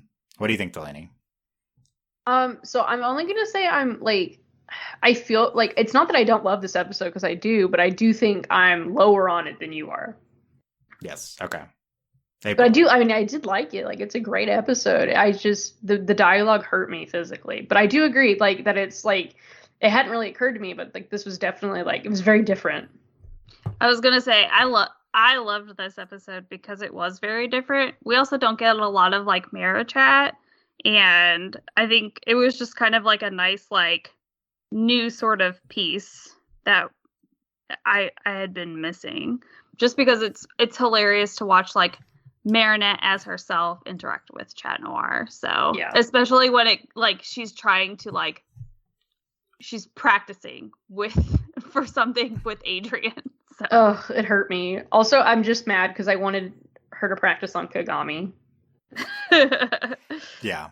But yeah, and that Kagami manga thing was great. Oh my god, the manga thing, so funny. Yeah. I love it. It was a great payoff. And then she literally tells Kagami to touch grass. Like, she's like, you should hang out with us more. It's like, geez, Marinette. Right. So fun. We'll come back to some of the stuff now. Hack-san. Great episode. The audacity of the show to combine the idea of Alya takes over as Ladybug for a day, which is a great idea, which is Robustus natural. too. And the follow-up to Robustus. Right? Why would we think to combine those two ideas into this one episode? Oh my god. Like, I wasn't like, I'm like, I can't, this is a lot to deal with at once. Also, wow, you just gave Alya like the hardest villain. Like, right? Yeah. Literally, they even talk about in the episode that literally last time he tried to blow up Hawk Mom. Like, right. Yeah, I love, and the best part I think is I love that Alya like thinks or plans her way out of it with like one of the all-time convoluted kind of plans to defeat the villain. Also, her trying to like come up with a name. Yes, we'll talk about the and then like Cat Noir just being super sassy the entire time. Like, yeah. I think it's a great, but not like one of the best episodes, but still really good. Delaney, what do you think? I guess I don't know. Like, I think I'm either like on the same level or just a little bit higher, just because like, oh my god, I'd expect so because of Alya. Yeah. The problem was her Ladybug names were terrible. Like, I was like, girl, you can come up with something better than Scarabella. Like, what the heck? But personally, Black Spots of Justice, hilarious. Like, there was a lot of funny stuff in this episode, and I think also like, Marinette trusting Alya to be Ladybug, and then oh my god, she's like, Mom, I have to go hug my best friend. So funny. Yeah. Also another really funny part of the episode, because I just like stuff with her parents, is like when they were like, oh my god, I don't want to go see this aunt. Yeah. Oh yeah, her and her dad. Every time her dad said something, so funny. It was good. April, what do you think of the episode? It's a good episode. It's always interesting to have episodes that don't necessarily involve Marinette, and kind of seeing like how Paris functions without like I say our Ladybug. So usually when this show decides to like mix things up, it usually does it successfully, and I think it does that with this.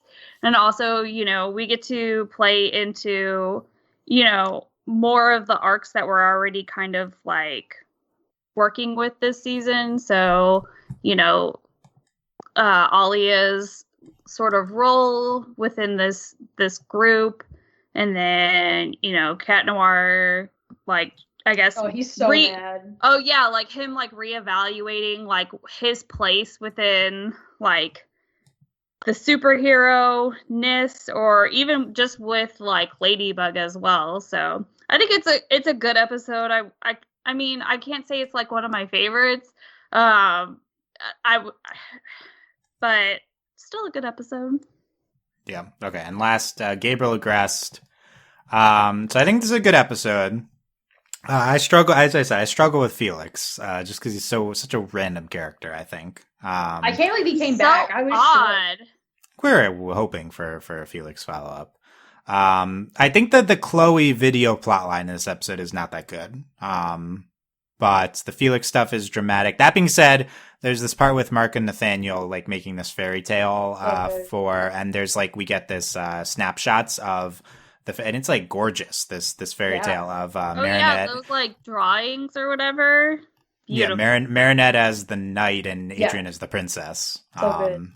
And I have them at the bottom of that line. It's really wonderful. That was, like, one of my favorite parts of the episode. Mm-hmm. So I think this episode is good stuff. I'm not sure Felix works as well as they think Felix works, but that's just me. What do you think, Delaney?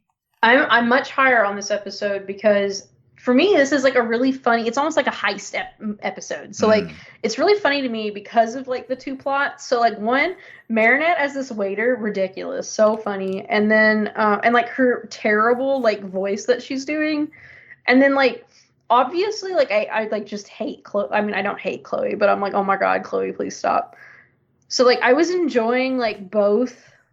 Obviously, I was way more invested in Felix, but like, there's just a lot going on in this episode. But I think they do it really well. Like, we have this like lighthearted, but still important because like there are consequences if Chloe manages to show the video, and then Felix. So I really like the episode. And then at the end where they're like, we're gonna make Marino the clumsy waiter.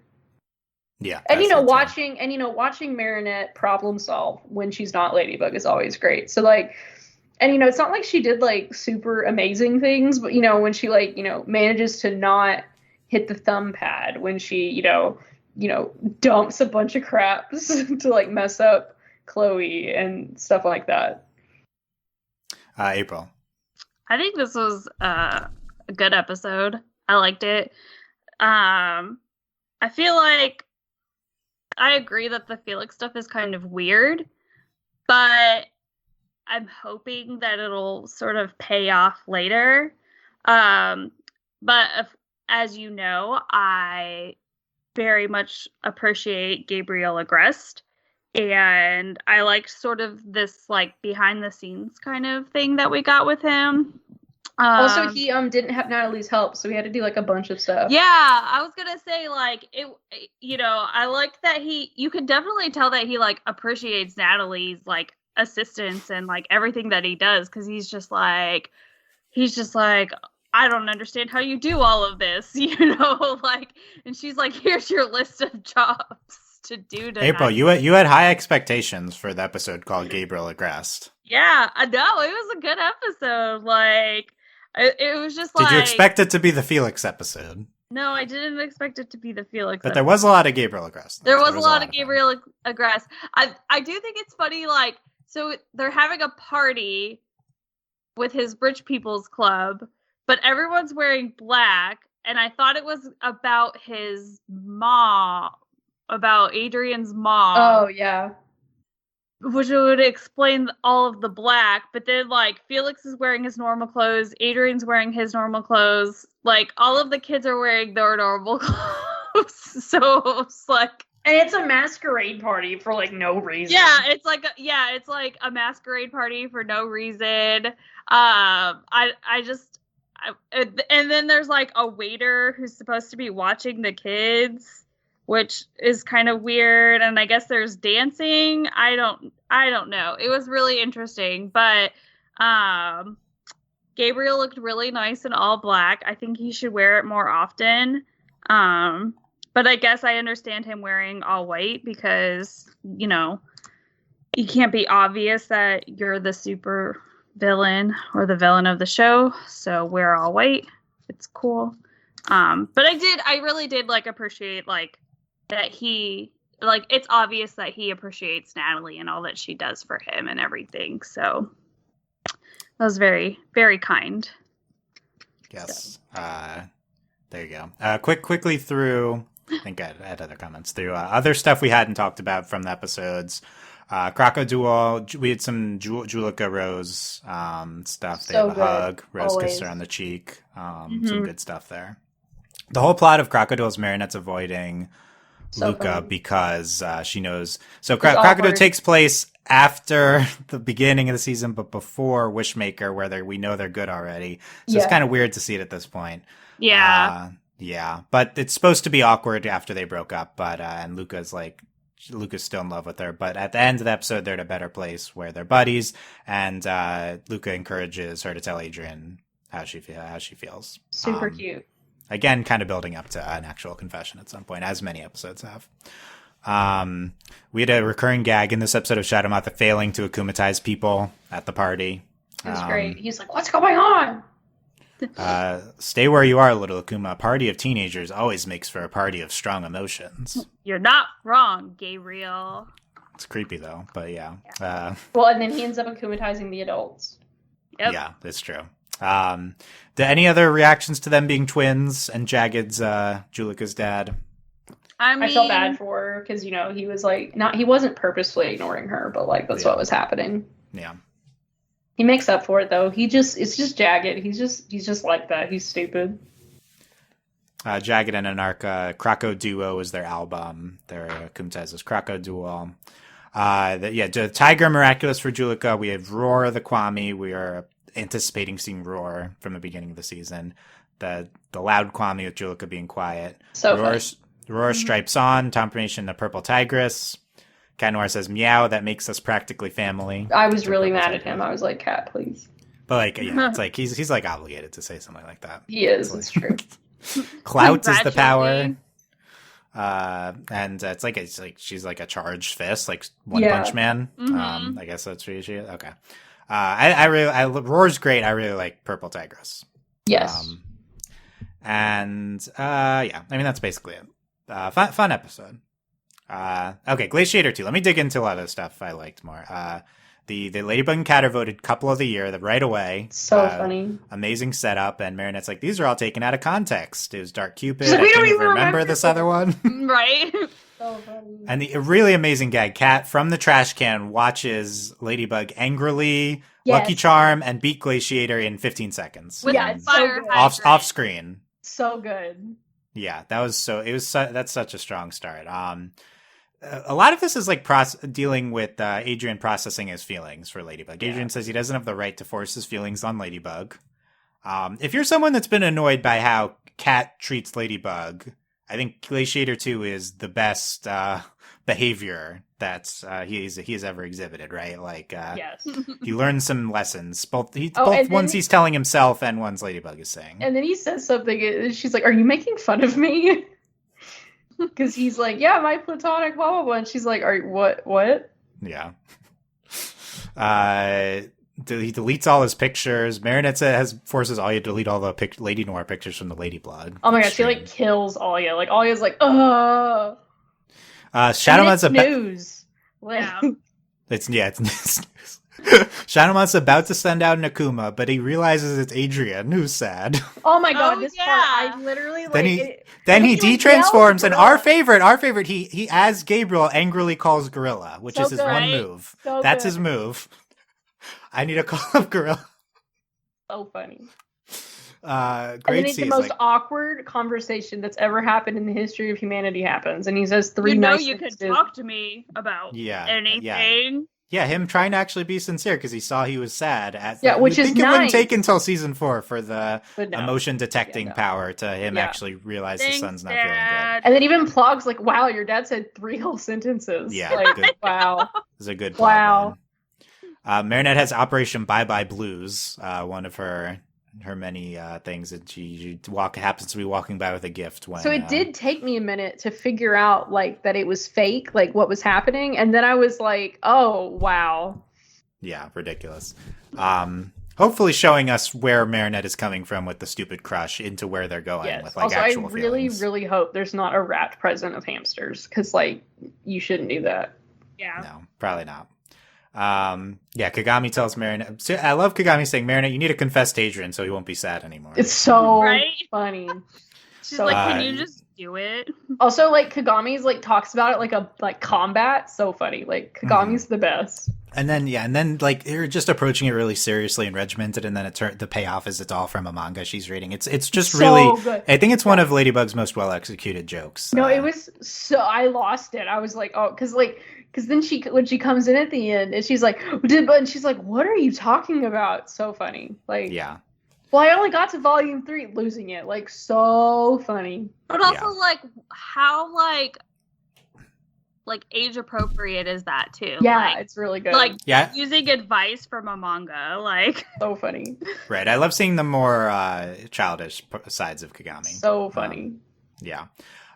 She tells Marinette to practice on someone else. Good setup for the episode. I was Cat really is- hoping she would practice on Kagami, but fine. Yeah. And then when it's fine. Cat, I was like, I hate real life. Good alternative.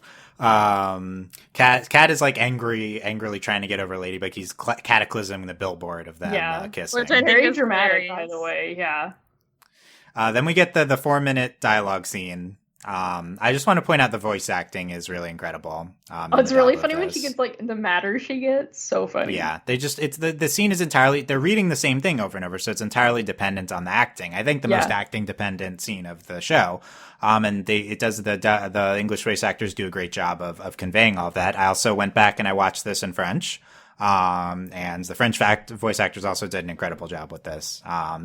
And by the way, watching the same scene back to back, I was struck by how similar the voices really are for specifically Ladybug or Marinette and Cat. The English dub does a great job of replicating the French voices. Like they do sound really similar. I just love like when Cat's like, "Are you mad at me?" Yeah. So good. I'm watching like a play right now. Like, wow. Oh, my favorite actually is when she's like, fine, you do it. And then he does it. And then she's like, wow, do I sound that corny when I do it? So funny. Yeah. So good. That's like the best part. I love it. Kudos to the crew on getting to do a scene like that. I feel like that's a scene that you dream of as a writer, like writing a show like this. Like the fact that they actually got to do it is really incredible. At the movie, this movie scene's really good too. Marinette's talking. They're like talking the whole time. Yeah, talking to Kat about how she's struggling, trying to share her feelings, not knowing how Adrien will respond. This iconic line of the show here's from Marinette. Are you ready? But telling someone you love them, if it doesn't work out, it's your heart that gets cataclysmed. And no miraculous ladybug can repair that. Yeah, I wanted to die. I was like, okay, why did you say ladybug. That's the proper reaction. Yeah, like, why did you say that? To Cat Yeah, Noir. she's Marinette. Why she's in this Why are world? you saying Yeah, that? okay, Oh my god. Ladybug. I guess that's how they talk in this world. They just say stupid things like it's your heart that gets cataclysmed. Yeah, like I mean, she's talking to Cat, so it's like she's trying to say the words he can understand. Like, She's like, ridiculous. I know you're just a superhero and don't understand. Such a dumb line. Like, oh my god. They're walking home under the pole umbrella. Yeah, we got the umbrella, I think, twice, right? Yeah. Also the movie is like accidentally a romance, which is hilarious because it's like mecha shark. We're avoiding romance movies. Yeah, that's hilarious. Yeah. And then the guy behind them's like, "Can y'all please shut up?" No. Yes. They're walking home under the umbrella, and Cat tells Marinette he can't like help but tell Ladybug how he feels, like in contrast to Marinette having trouble telling Adrien how he feels. We get Andre. He's sad seeing so Marinette and He's Cat like, no. together. Angry shipper. So Bring me back 2 scoops of despair. We get a French cheek kiss with Marinette and Cat, right? Yeah. Mm-hmm. Also, Very the fact that we get Glaciator like at the beginning and at the end, hilarious. Yeah, and it's Marinette's like, I forgot to give him the lucky charm. I was so mad. I was like, the no, I magic realized charm. that like in the like when I guess it was like right before he got a Kumitats. I was like, oh my god, Marinette, you were so mad that you forgot. It's good. It's perfect. Ladybug, while they're fighting, says Cat should just stop doing something if she says so. While she's like driving a sports car over a giant vent. This is my favorite part. This is my new favorite Lucky Charm. It's the Ladybug Lambo. So good. Like, oh yeah. Also, it will never not be funny when she does Lucky Charm and it's a giant ginormous thing. It's like, I gotta get out of the way. Yeah, it's so funny. It's like, a good every gag. Time. Yeah. They've done it. They did it twice here. Like maybe too. It might be like Anime Sword then Lambo, but then we also had a fire truck in Ephemeral, so I don't know. Like all of them. Same idea. The Anime Sword is also giant, so like it's like giant akumatizing giant thing or Lucky Charming giant things is great. Remember when she got like the giant like bazooka gun too? Yes, so good. Yeah. It's good. But when it's a giant, like it's never not going to be funny. It's hilarious. Yeah, and that's another reason why I think this is another component. Like I like episodes that the fight is usually one of the worst parts of the episode. So I love episodes where every part of the episode's great. I think driving the sports car over the thing and while giving Cat a life lesson, like that's a great fight scene too. Also, when the Lucky Charm's like really convoluted, I'm also like about it. Yeah. Yeah. Also, like, this is the second time this season, at least, we've seen Giant Vent come into play. I guess that's a thing in Paris. There's just giant fans. Apparently, it's super weird. Giant fans, actually, yeah. Then we get the conclusion to the balcony, the new balcony scene in Glaciator 2. Marinette's actually able to give practice on Cat her true confession, like, off the cuff. She doesn't have to read the thing. It was really nice. And then they both tell each other they're each other's person. We'll be really lucky. So cute. Really cute. Classic kind of passing by the wind kind of romance thing, but then they end up together. Gorgeous scene. And then we get the manga payoff. Manga's so funny. Oh my god. Adrien undeletes all his pictures.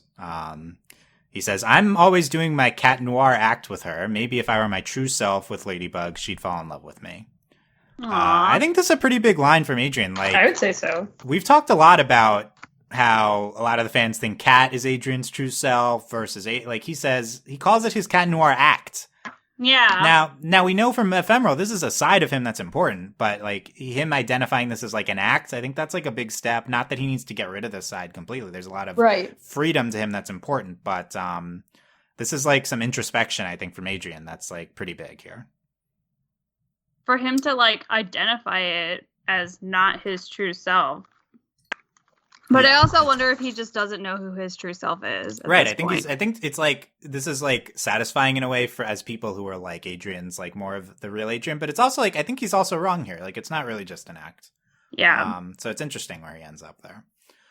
Yeah. Okay. So there's a lot of the reasons why Glaciator is probably my pick for best episode of the season. We can quickly go through this so far. There's a lot of great ones. Delaney can give her pick. Some other Wishmaker is one we talked about before as being one of the best of the season. Gang of Secrets with the confession Talia at the end. These are some of the big ones. Just lost it. Just absolutely was just so. I think Ephemeral's up there. Truth, the first episode of the season's fantastic. Mr. Pigeon 72 was fantastic. Oh my god, Mr. Pigeon 72 is so good. That is such a good episode. So good. Furious Few has really great stuff. Let's keep going. Optigami, epic episode. Oh yeah. Sentibubbler, another epic episode. Rocketeer, one of my personal favorites with one of the funniest episodes of the show with Nino. Oh my god, yeah, Nino Noir, so funny. Yeah. Yeah.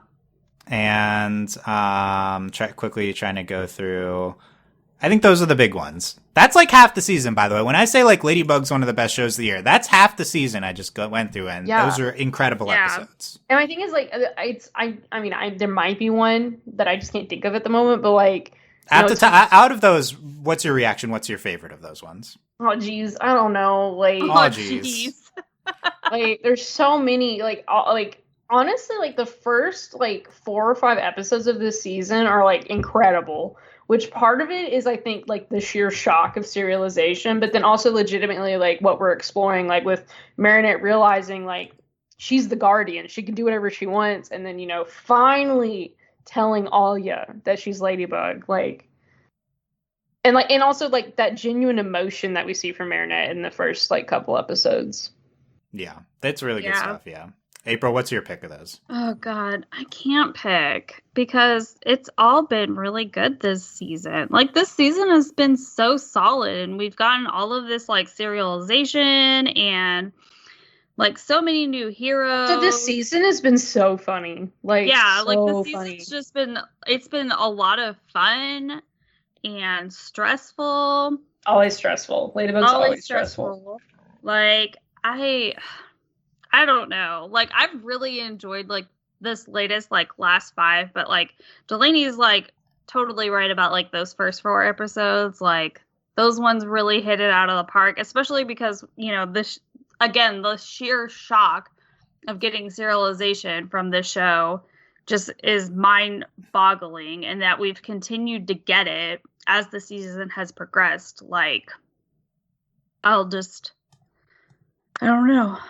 Yeah. I'm going to have to talk about it in therapy. I'll figure it out. In therapy about which is the best Ladybug. Yeah. That's a good topic.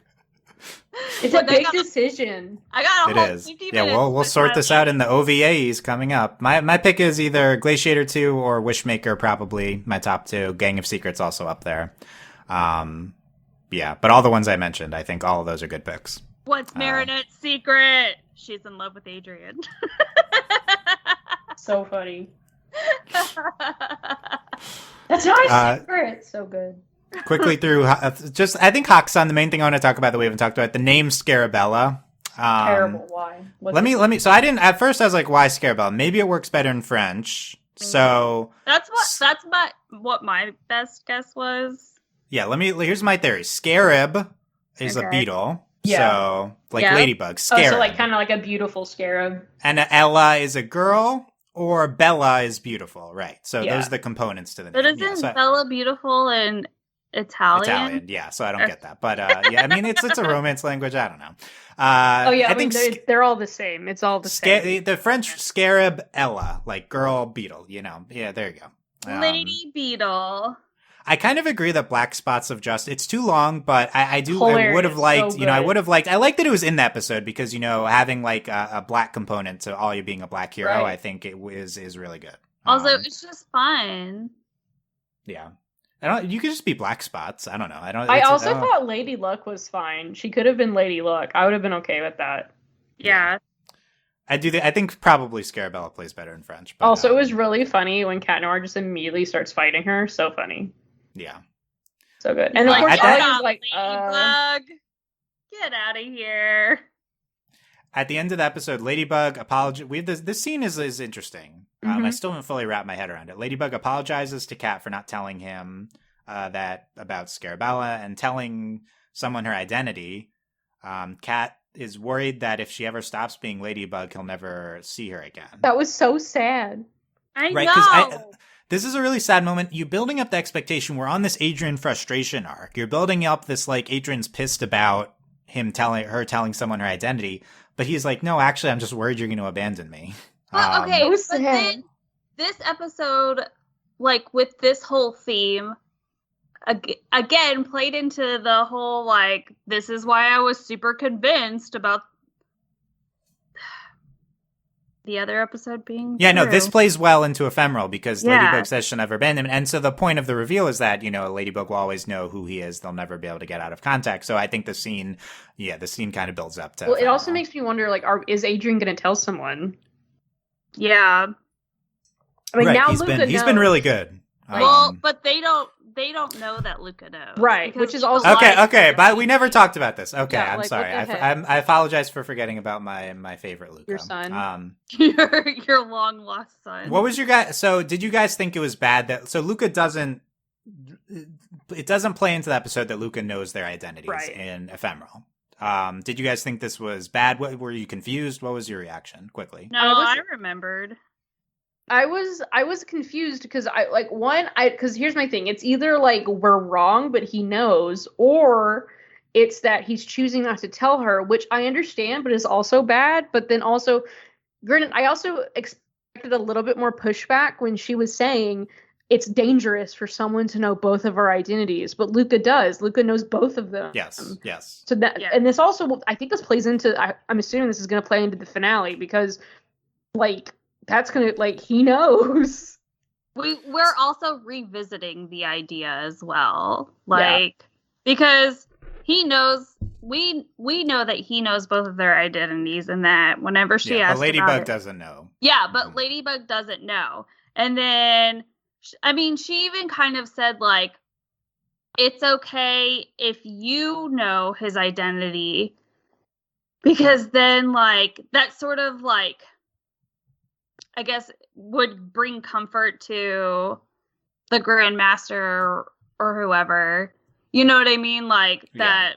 Well, they're talking. The plan would involve him knowing, just not knowing Ladybug as well. Yeah, that's the problem. Yeah. Because now's the problem. So what people are saying is Luka could have said, Marinette, you don't need to go through with all this. Actually, I already know who Cat is. I will just tell the Grandmaster. Right. I don't know who you are. Don't worry. But I know who Cat is. I'll just go tell him. So why didn't Luka say that is the question. I have an answer. I don't think he wanted to admit that he lied to her. Yeah, okay. Right, because he told her he doesn't remember. Okay, let's call up Luka and ask him. Okay, I'm putting him on that. Just kidding. Just kidding. I was going to hang up. I was like, I can't deal with this. You were like, it's been long enough. So I know I have a deep connection with Luka and his motivations. Don't worry. I can understand. So I do think this episode did a bad job of not acknowledging this more obviously to the audience. Yeah. I think it's frustrating to watch this being like, this episode does take place after Wishmaker. Luka does know in this episode both of their identities. The episode should have been clear that he did know, even if it didn't factor in, because it doesn't. So why doesn't Luka say anything? Number one, he doesn't want Ladybug to know that he knows. He doesn't want Marinette to know. I believe this is not out of a place of selfishness. It's out of a place of he doesn't want to screw up her plans. She says to him in this episode, which is the most on the nose part, that it's bad if someone knows both. So she would be really worried and would have to change everything up if she knew he knew.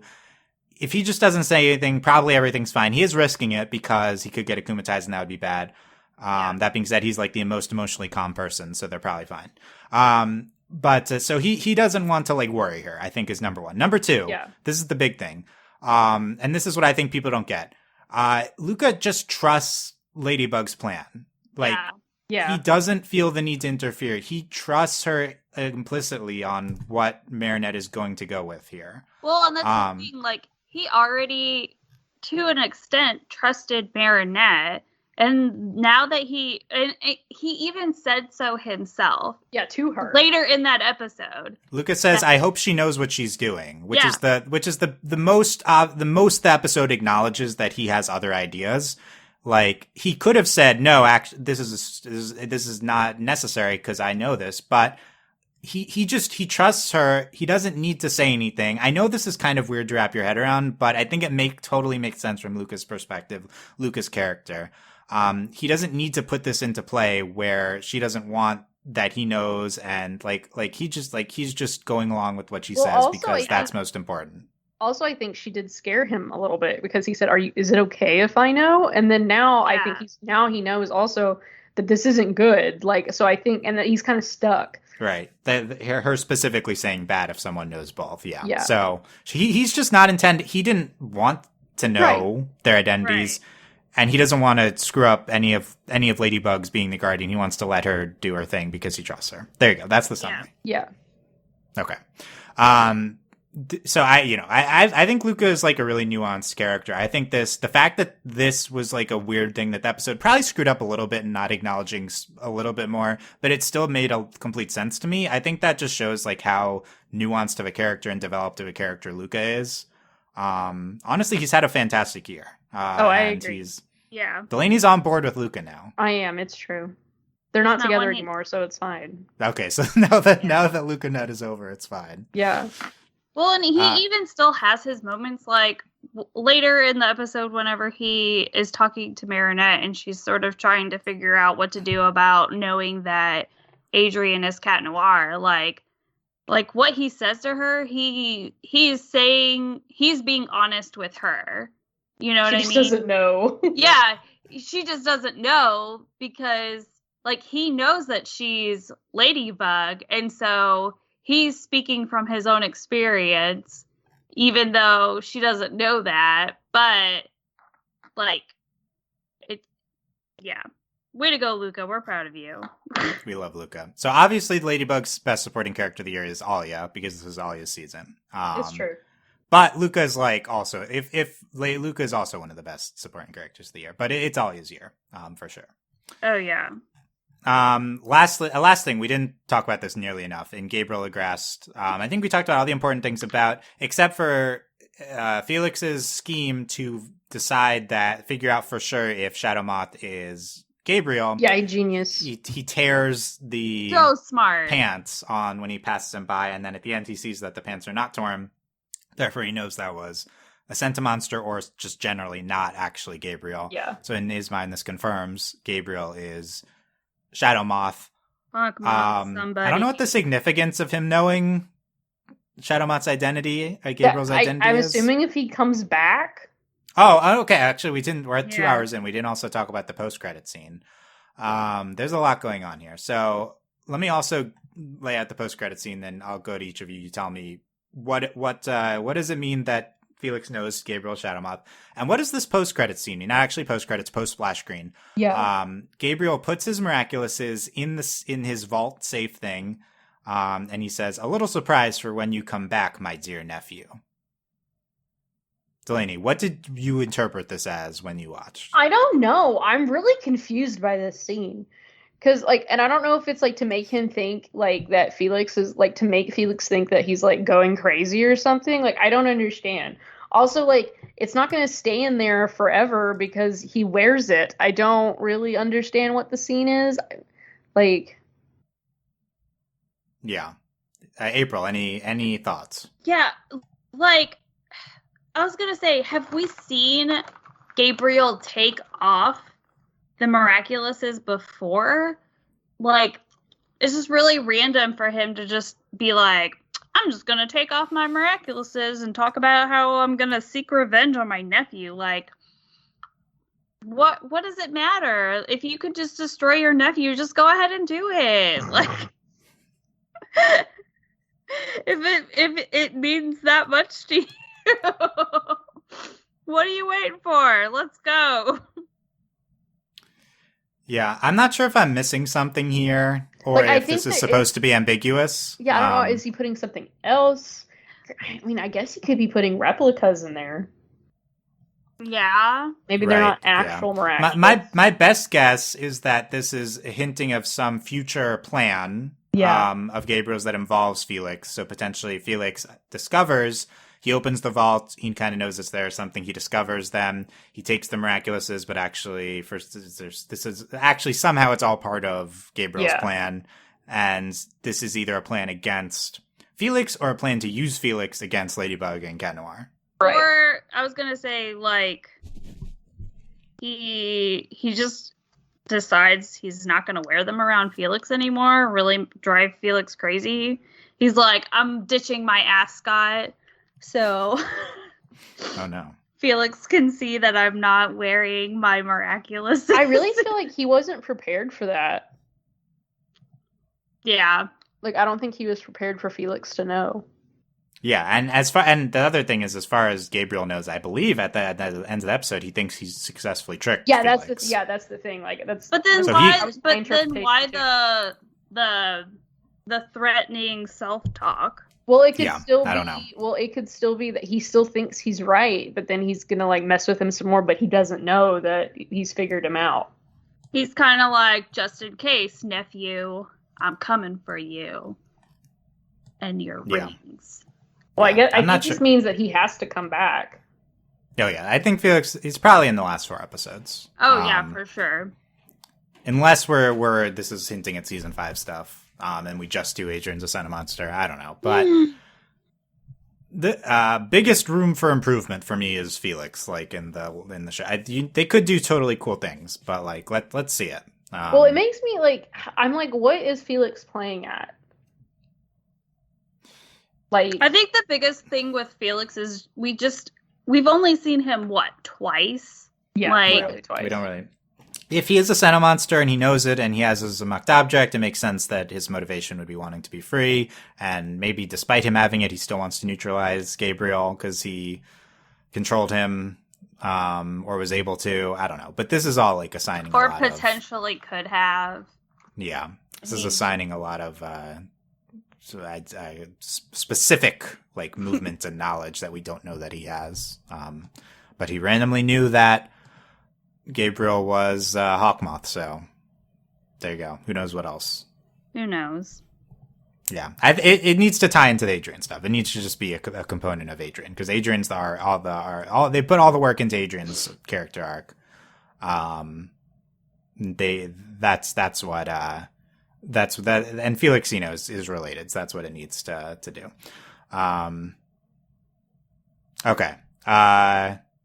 Yeah. Any other things that I missed that you want to talk about from the episodes, or concluding thoughts, Delaney? I think I'm out. Like, they were all pulled from my brain. Okay. But I like all of them. Ephemeral hurt me physically, mentally, emotionally. I love Ladybug, but I also hate it. There you go. We're tired. This has been 2 hours. Exhausted. I'm impressed you guys went this long. April, final thoughts. It's like, I mean, I don't have any final thoughts on, I guess, these episodes, except I'm tired. But the show makes me tired. The show makes me tired. I got the fall Miraculous box from Culturefly, and it was filled with a lot of really good goodies. There was a Shadow Moth statue, but he looks a little derpy, so... Perfect for you, the Shadow Moth statue. Right? And it's funny because it's Shadow Moth, but he doesn't have the Peacock Miraculous on.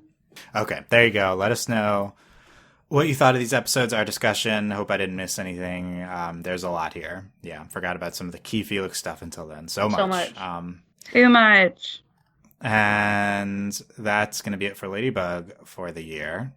So we'll be back at some form in 2022. I don't know if I might change how we approach it with as much detail, but we'll see as we are looking forward to the conclusion to season 4 of Ladybug.